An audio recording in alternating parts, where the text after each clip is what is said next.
Hello, welcome to the video. Today I am going to do the recap of the second group of Coachchamps.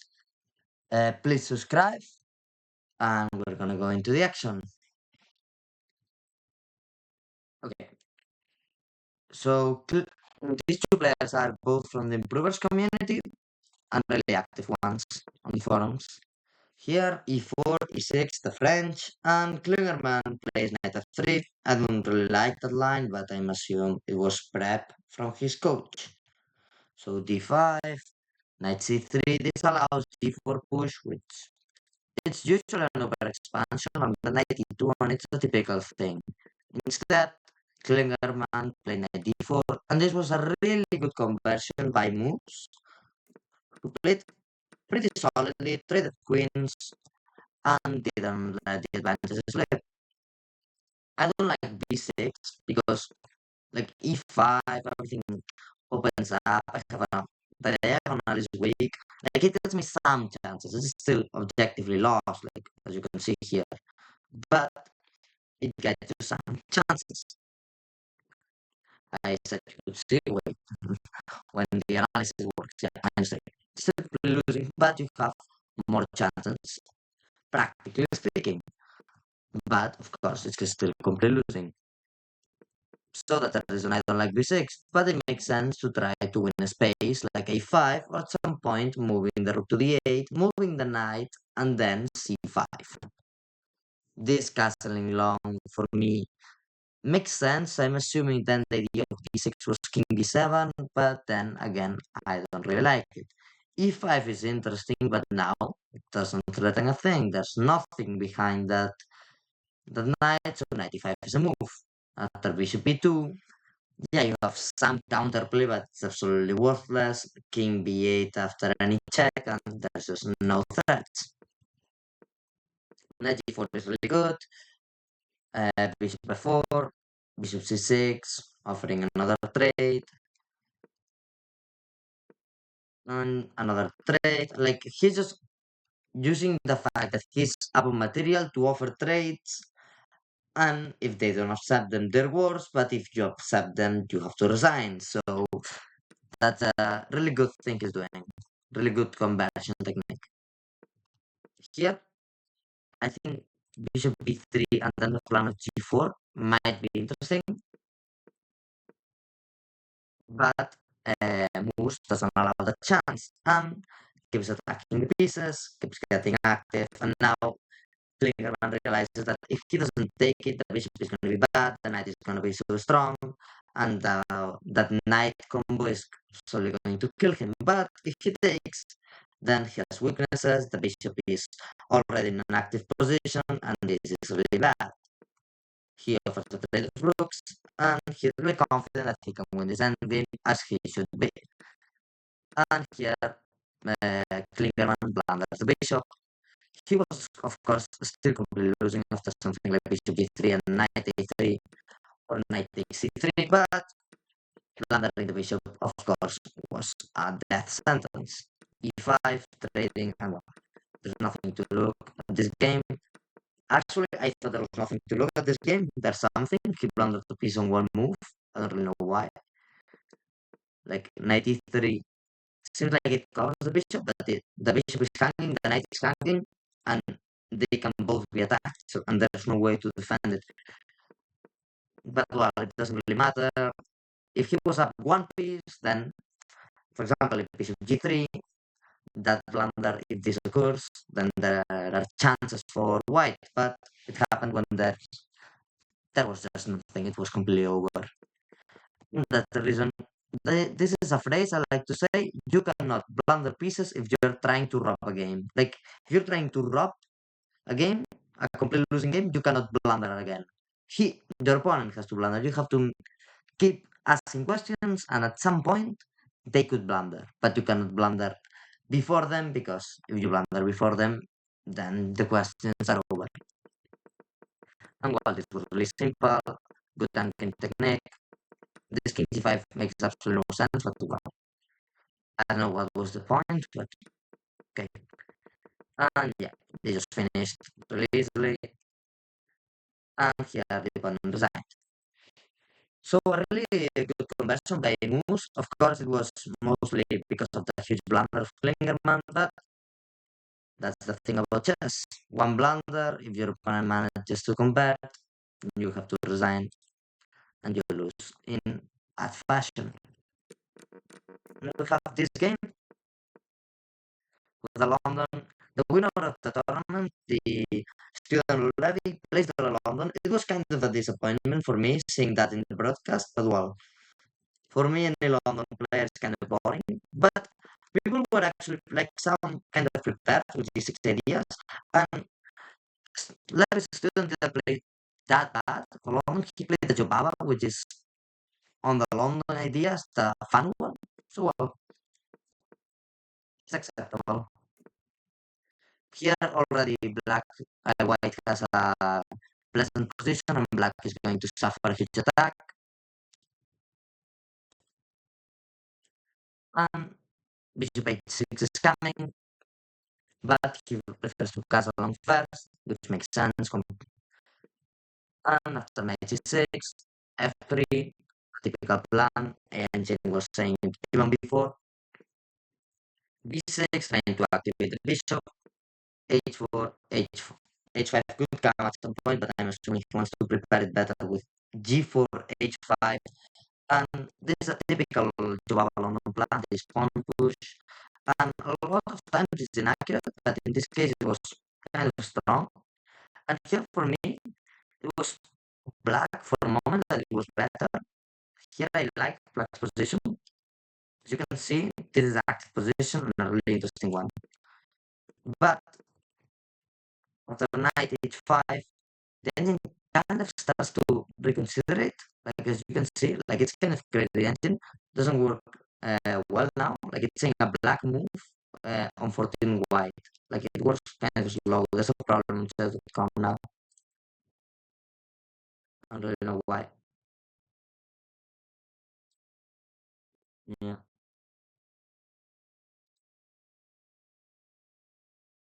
it's for better now. I hope yes. But I liked black's position. But at the same time, it's kind of actually like there's no good plan. There's bishop c4 to avoid f5 ideas. Like f5 would be the natural plan, and if black gets a 5, it's really comfortable. But if black doesn't get a 5, then it's a problem. I'm just gonna get the analysis down. If it doesn't work, if the engine doesn't work, it doesn't really matter. We're here for that to analyze like humans.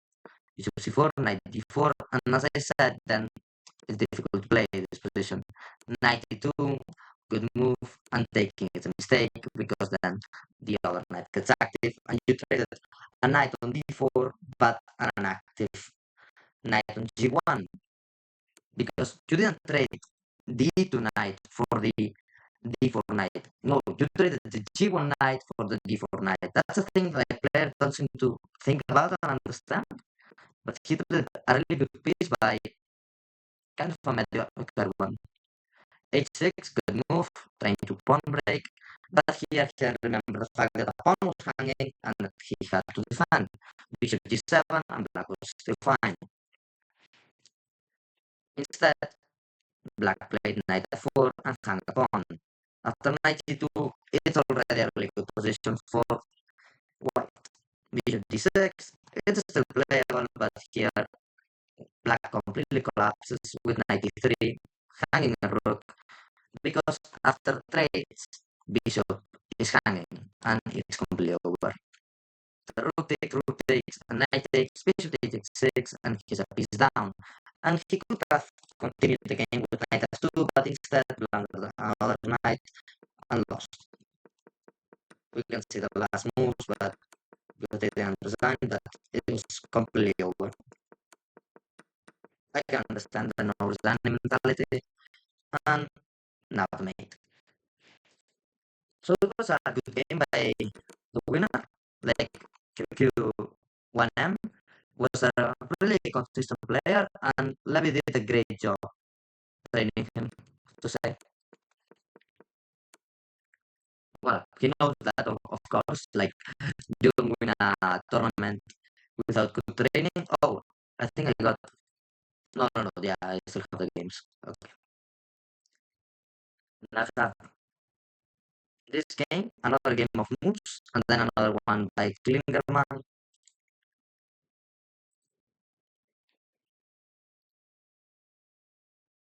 Yeah, I looked at some lines on this game because it was quite interesting.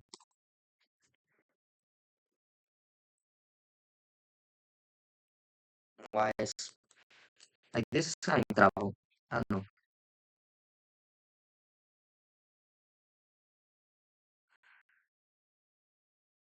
Okay, what's happening? I'm just going to refresh.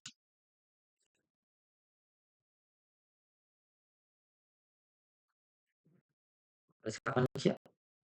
Okay, perfect. Oh, it's gone black. Wait, is it working correctly? Yeah, this is moving correctly. I'm gonna wait that that works correctly, or we're gonna look for the game. And at the last D4, D5, this was another game of the winner, and Klingerman was the man that stopped him. The London, this is like the mirror of London. It's quite interesting. I played it when I was still lower rated. I don't like it now, but it's a way. Like it's really intuitive and easy to play for an unexperienced player. So it was my weapon against the London.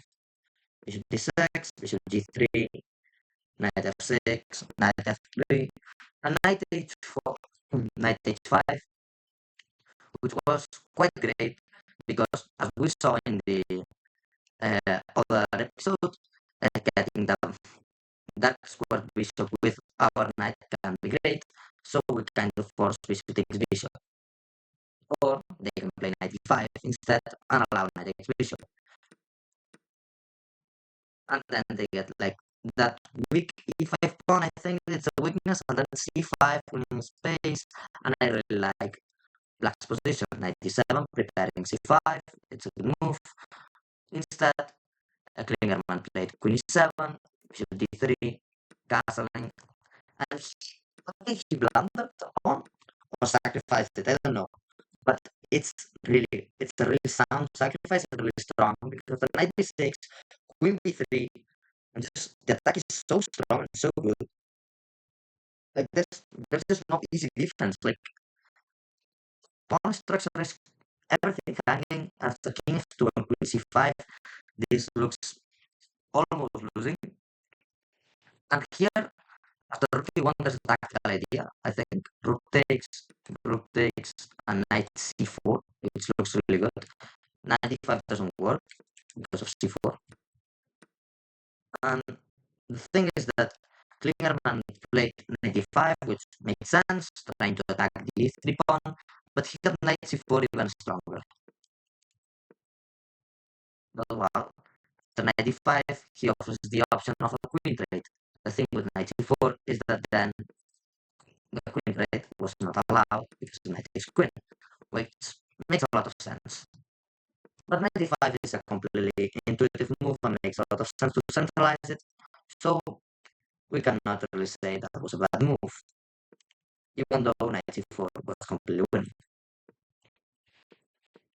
Knight e5, queen a3, queen b6, and the queen trade is going to be offered until it happens. And after queen takes, pawn takes, the pressure hasn't relieved, but it's way weaker now. And knight a3, rook d2, and after rook e2, this should be equal again. And actually, I don't dislike white now because the structure is bad and the knight is not that good, but the rook has some open files, some pawn breaks, and then a trade of the rook is offered, and a good move like rook takes rook kind of sacrifice the draw. But here with black, I would have never made a draw. Like I love my position as black, but maybe the engine doesn't agree with me. You can see, yeah, it's equal and a completely playable position, but maybe that's because knight is not the best move. Yeah, king d3 blundering the pawn, it's kind of strange. and I would have never given up a draw. But of course, it's understandable that Klingerman wanted to secure half a point. So that was uh, the only draw of QQ1M, which was the champion with 6.5. Now we have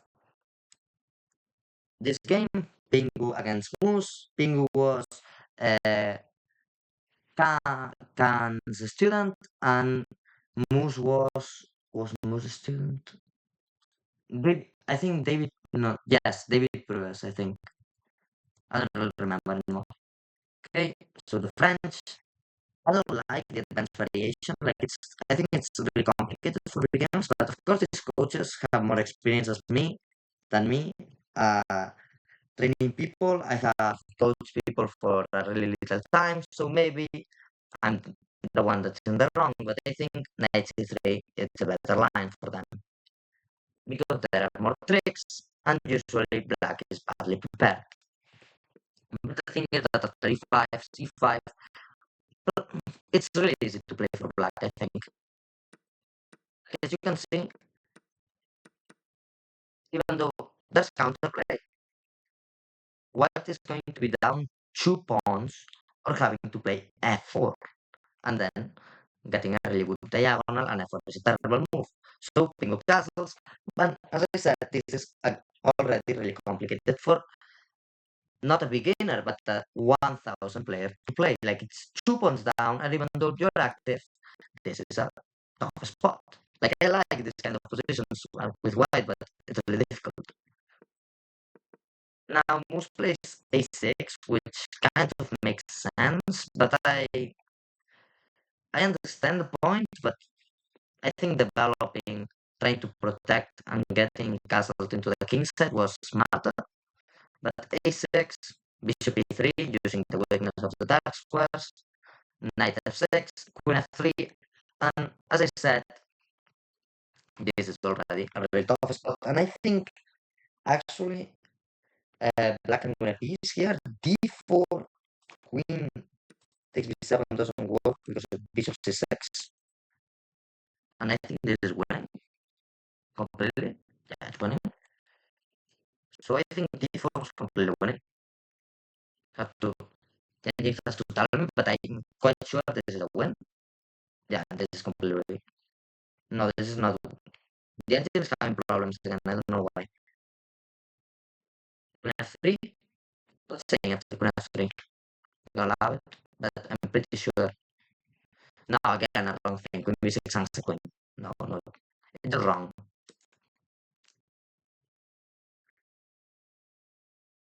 Change it, right? Yeah, I did.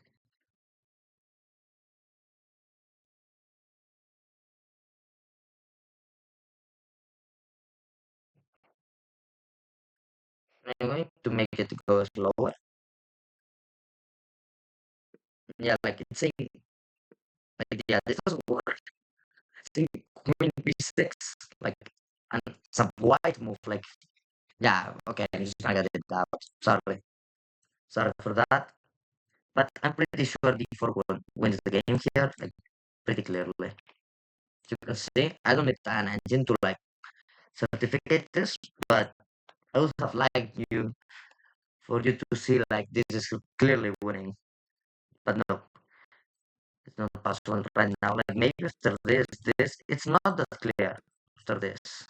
But I thought this is winning. Like I wanted to look at this line, not the other one, like this. Yeah, maybe even sacrificing the rook, no chance. But rook d8, bishop is hanging, and rook d1 coming. Yeah, this is at the very least kind of scared me. Like kind of. But then happen, I think he made the chance with bishop e7, allowed bishop d4, some counterplay, and as you will see, the advantage faded really quickly after knight h5, this, and rook f8, which for me doesn't make any sense at all. Like, it just doesn't make any sense. Because you're undeveloping a piece, you're allowing an attack on the king, and it just Doesn't make sense. The moves were already really complicated, and this is already a hard position to play. But there were some moves. I think like probably playing something like Bishop F8 wasn't like game over. Playing something like Bishop F8 and then E5 was probably an idea. Like there were still surviving moves, but he just collapsed, played Rook F8 and lost. Maybe with some more thought, like only 16 seconds on this hard position, it's quite bad. After Rook G3, this is just a collapse because there's Rook takes Bishop that wins. H4 would win too, I think, but just Rook takes Bishop just wins on the spot. He played H4, but Rook takes Bishop was crashing. I think Pawn takes Queen H7, but instead H4 is still a completely logical and winning move. That won a piece. Here, maybe it was a sacrifice or something. I think it was. Was that? No, I don't think so. Maybe, yeah, just Queen H4 makes sense. Takes. No, there was no sacrifice, I think, because it got really tactical and complicated. Queen H3, attacking D6 pawn. Now I would have probably played Queen E6 to like certificate that I'm not going to lose never that position, not allowing even a bit of counterplay. But of course, this is still completely winning. And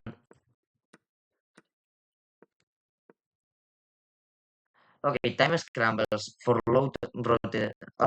for low rated players are completely crazy. Like, wow. Okay, so it never got like completely under control, but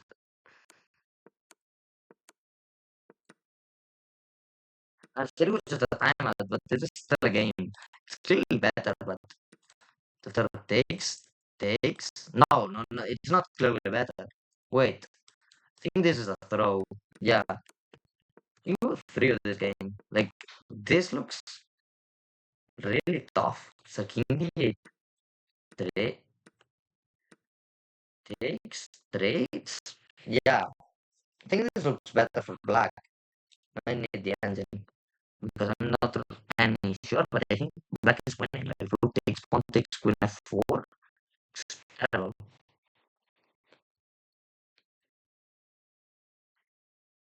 So positions do need the engine. Okay, so we're gonna just get the revision.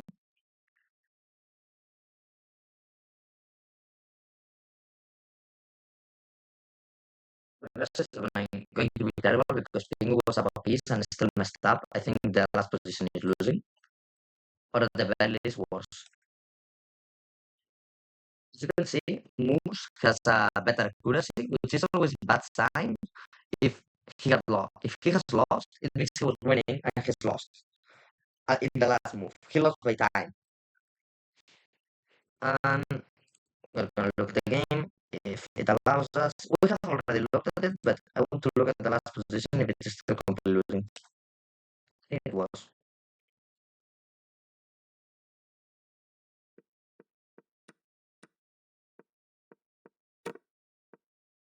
It's first maze, no? Yeah, rook which is crashing. Okay, it's going to be split. Wait, is a maze, but makes sense. I also play 26.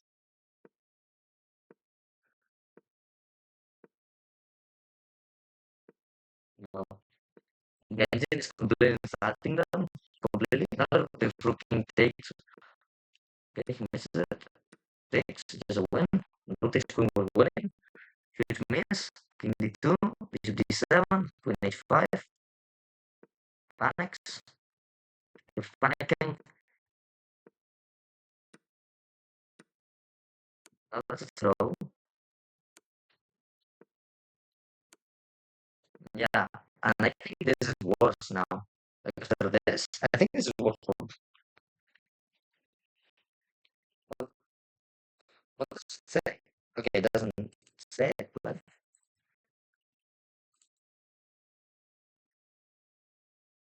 okay, doesn't allow me to analyze. Maybe there's something wrong with chess.com. I don't know.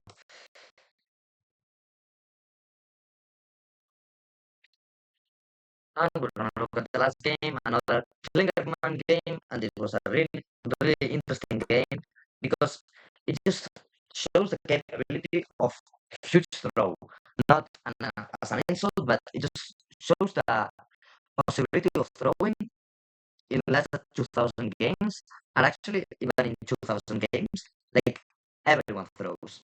We all throw. And this is a huge example because there were so many throws. Like, look at this. White is already a piece. Okay, you will look at this. Again, now bishop takes knight is a good move because you can think that this is bad and whatever, but after queen b2, queen g7, and this should be decent. It's not good, but it's decent. Yeah, probably what uh, white had calculated was the rook was trapped, but there would be rook f8, there's castle in 2, and this is bad. Queen b2 is allowing queen b2 is a huge blunder, but it's still probably better. Just normal moves, and now castling, and this should be a good position. But now Klingerman completely collapses with bishop f2, which doesn't make sense because there's king takes. If rook takes, it's a good move, but if king takes, what? There's no attack. There's nothing. Bishop g5. I don't like the move. There's d3 ideas, which were missed. And the idea is tricky. After knight e5, this is really tricky because after knight takes, this is tactical and complicated. But d3 was an existent possibility. And after this, there was just this. And even though it's still bad, maybe there are more chances here than in the other position. Instead, knight d5, which is not a terrible idea, because if knight takes, then you win material.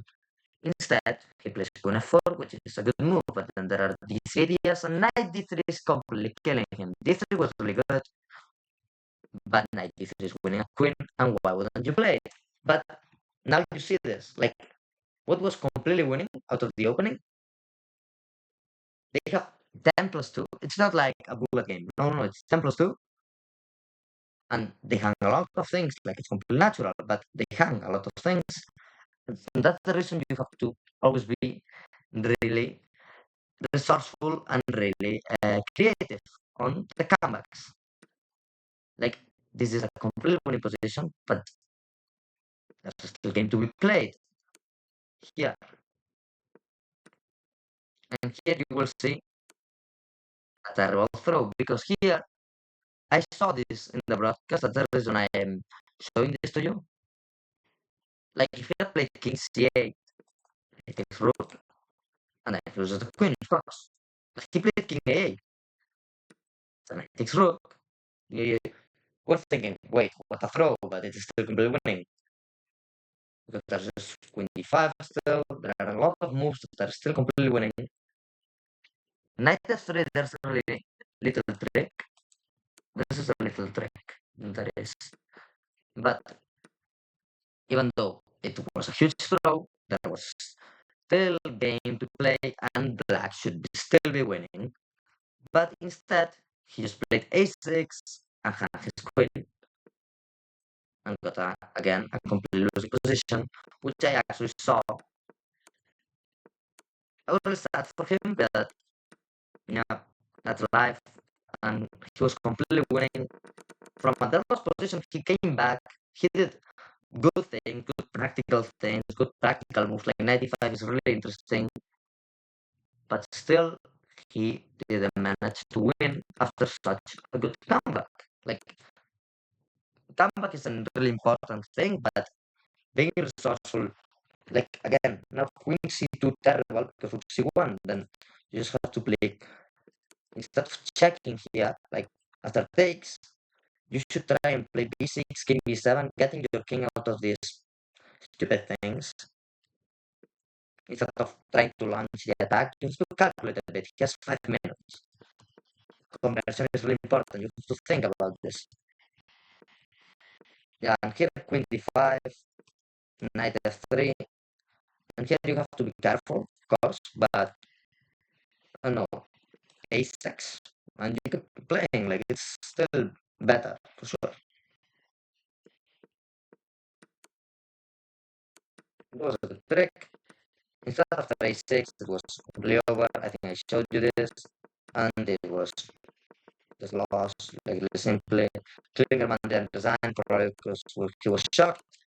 But that was a sad game in the end for Klingerman. Probably a great win for Cash Carbon, and I wouldn't say it's a fair result. There are no fair results in chess, but he was completely winning out on in the opening. He was up a piece on move 7, no 8, and yeah, he probably deserved to win this game. So hope you enjoyed this video. I'm going to make the third group and the fourth today too, and hope you enjoyed it. Please subscribe. Bye.